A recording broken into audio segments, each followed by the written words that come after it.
জাতীয় চলচ্চিত্র পুরস্কারের জুরি বোর্ডে থাকছেন যারা। জাতীয় চলচ্চিত্র পুরস্কার 2023-এ জুরি বোর্ড পুনর্গঠন করা হয়েছে। তথ্য ও সম্প্রচার মন্ত্রণালয়ের অতিরিক্ত সচিবকে চলচ্চিত্র সভাপতি করে পুনর্গঠিত এই জুরি বোর্ডের মোট সদস্য সংখ্যা 13 জন। রোববার 15 সেপ্টেম্বর সন্ধ্যায় তথ্য ও সম্প্রচার মন্ত্রণালয়ের এক প্রজ্ঞাপনে বিষয়টি জানানো হয়েছে। এতে সদস্য সচিব হিসেবে থাকছেন বাংলাদেশ চলচ্চিত্র সেন্সর বোর্ডের ভাইস চেয়ারম্যান।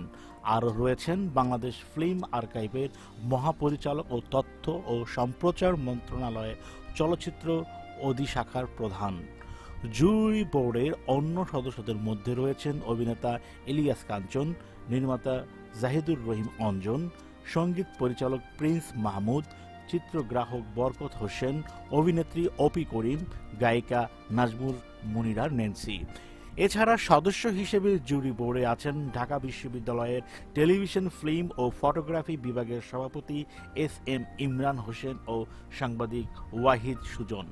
তথ্য ও সম্প্রচার মন্ত্রণালয়ের প্রজ্ঞাপনে পুনর্গঠিত জুরি বোর্ডের কার্যপরিধিতে বলা হয়েছে, জুরি বোর্ড 2023 সালে মুক্তিপ্রাপ্ত চলচ্চিত্র পর্যবেক্ষণ পূর্বক পুরস্কারের জন্য চলচ্চিত্র শিল্পী ও কলাকুশলীদের নাম সুপারিশ করবে।